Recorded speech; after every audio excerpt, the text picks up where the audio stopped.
അറിയാലോ അല്ലേ? Couch food എന്ന് പറഞ്ഞാൽ നമ്മളെ കുട്ടികളെ പണ്ട് നമ്മളൊക്കെ പാട്ട് പാടിച്ച അമ്മ അച്ഛനൊക്കെ നമുക്ക് ഭക്ഷണം തരുമ്പോൾ ഇന്ന് നമുക്ക് ആർക്കും സമയമില്ല അതിനൊന്നും. അപ്പോൾ നമ്മൾ ടി വിയുടെ മുമ്പിൽ കൊണ്ട് ചോറ് വെച്ച് കൊടുക്കുക, അല്ലെങ്കിൽ കയ്യിലൊരു പാഡ് വെച്ച് കൊടുക്കുക, അല്ലെങ്കിൽ നമുക്ക് കയ്യിൽ ഫോൺ കൊടുത്തിട്ട് കഴിച്ചോളാൻ പറയാം. അപ്പോൾ എന്താണ് കഴിക്കുന്നതെന്നോ എന്തുമാത്രം കഴിക്കണമെന്നോ അറിയാതെ കഴിച്ചുകൊണ്ടേയിരിക്കുകയാണ്. So he's an obese.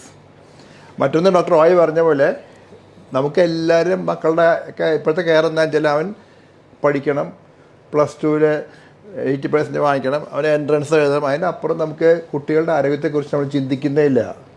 പണ്ട് എസ്പെഷ്യലി ഞങ്ങളുടെ ജനറേഷൻ, ഞാൻ പറയാം, ഞങ്ങളുടെ ജനറേഷനൊക്കെ നമുക്ക് വൈകുന്നേരം വന്ന് 4 മണി കഴിഞ്ഞ് കളിക്കാൻ സമ്മതിക്കും. കളിച്ചേ പറ്റുള്ളൂ, പഠിക്കാൻ സമ്മതിക്കില്ല. 4 തൊട്ട് 6 വരെ you have to play, including hostels, medical college hostels കാര്യം പറയാം. ഇന്ന് അങ്ങനെയല്ല. ഇന്ന് നമുക്ക് പ്രൊഫഷണലായിട്ട് കളിക്കുന്ന ആൾക്കാരെ ഒഴിച്ച് ബാക്കി ആരും കളിക്കുന്നില്ല.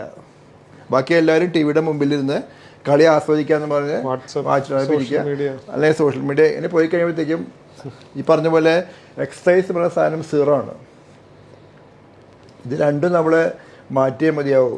അപ്പോൾ അവിടെയൊക്കെ ട്രസ്റ്റ് മുഴുവൻ നമ്മൾ ചികിത്സിക്കാൻ വരുന്നതിനേക്കാളൊക്കെ മുമ്പ് അതിന് മുമ്പിലത്തെ 2 പ്രധാനപ്പെട്ട പടികളായ തടയാനുള്ള മാർഗങ്ങളും പ്രാരംഭശേഷി കണ്ടുപിടിക്കാനുള്ള മാർഗങ്ങളും തന്നെ നമ്മൾ മുന്നോട്ട് പോയേ പറ്റുള്ളൂ.